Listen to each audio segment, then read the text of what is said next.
தானியேல் புத்தகத்தின் விளக்கம். தானியேல் புத்தகம் வேதாகமத்தின் பழைய ஏற்பாட்டில் உள்ள ஒரு முக்கியமான தீர்க்கதரிசன புத்தகம்.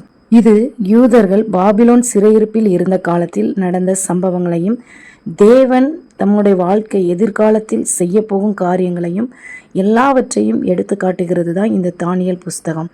இந்த தானியேல் புஸ்தகத்தின் பின்னணியை நாம் பார்க்கும்போது இந்த தானியேல் புஸ்தகத்தை எழுதியவர் தானியேல் தான். காலம் கிறிஸ்துவுக்கு முன் 6ஆம் நூற்றாண்டு. நடந்த இடம் பாபிலோன் நாடு.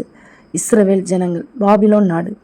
முக்கிய கருப்பொருள் என்னன்னா, தேவனின் அதிகாரம் எவ்வாறு வெளிப்படுகிறது என்பதும், நாம் ஒவ்வொருவரும் விசுவாசத்தில் நிலைத்திருத்தல், எதிர்கால ராஜ்யங்கள் பற்றிய தீர்க்க தரிசனம், எதிர்காலங்களை பற்றியும் நாம் விசுவாசத்தில் தேவனுக்குள் எப்படி வளர வேண்டும் என்பதை பற்றியும் இந்த புஸ்தகத்தின் மூலமாக நாம் கற்றுக்கொள்கிறோம். இந்த தானியேல் புத்தகத்தின் முக்கியமான பகுதி என்னன்னா, தானியேலின் விசுவாச வாழ்க்கையை பற்றி முதல் 6 அதிகாரத்தில் நாம் வாசிக்கிறோம். தானியேலும் அவனது நண்பர்களும் சந்தித்த சோதனைகள், தேவன் அவர்களை எப்படி பாதுகாத்தார் என்பதை தெளிவாக முதல் 6 அதிகாரத்தில் நாம் வாசிக்கலாம்.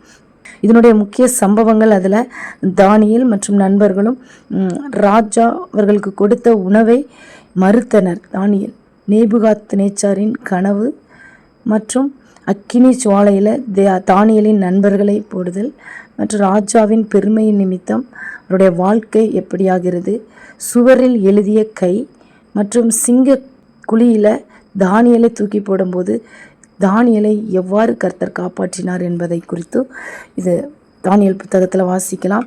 தானியேல் புத்தகத்தின் எதிர்காலத்தில் நடக்க இருக்கிற எல்லா காரியங்களையும், தேவனுடைய ராஜ்யத்தை பற்றிய எல்லா காரியங்களையும் முன்பதாகவே விசேஷித்த ஆவியினால் தானியேல் மூலமாக வெளிப்படுத்தப்பட்ட பகுதி தான் இந்த பகுதிகளில் நாம் வாசிக்கிறோம். தேவன் எல்லா ராஜ்யங்களுக்கும் மேலானவர், ராஜாக்களை தள்ளி ராஜாக்களை ஏற்படுத்துகிறவர் என்பதுதான் தானியேல் புத்தகத்தின் முக்கியமான வசனம். சோதனைகளின் மத்தியில் விசுவாசத்தோடு கர்த்தரை சார்ந்து இருப்பவர்களை தேவன் எவ்வாறு காப்பாற்றுகிறார் என்பதை குறித்து தானியேல் புத்தகம் மிகவும் முக்கியமான செய்தியை நமக்கு தருகிறது. அதே போல எதிர்காலத்தில் தேவனுடைய ராஜ்யத்திற்காக நாம் எவ்வாறு நிலைத்திருக்க வேண்டும் என்பதையும் இந்த தானியேல் புஸ்தகம் குறிப்பிடுகிறது. காலங்களையும் சமயங்களையும் மாற்றுகிறவர் கர்த்தர், ராஜாக்களை தள்ளி ராஜாக்களை ஏற்படுத்துகிறவர் தான் கர்த்தர் என்பதை மிகவும் முக்கியமான வசனமாக தானியேல் புஸ்தகத்தில் நாம் வாசிக்க முடியும். ஆகவே தானியேல் புஸ்தகத்தை விசுவாசத்தோடு தேவன் மேல் நம்பிக்கை வைத்து எந்த சூழ்நிலையானாலும் கர்த்தர் காப்பாற்றுவார் என்று சொல்லி அவரை விசுவாசத்தோடு வாசிக்கிற தேவ பிள்ளைகளுக்கு தேவனுடைய பாதுகாப்பும் விடுதலையும் ஜெயமும் கர்த்தர் தருவார். ஆமேன்.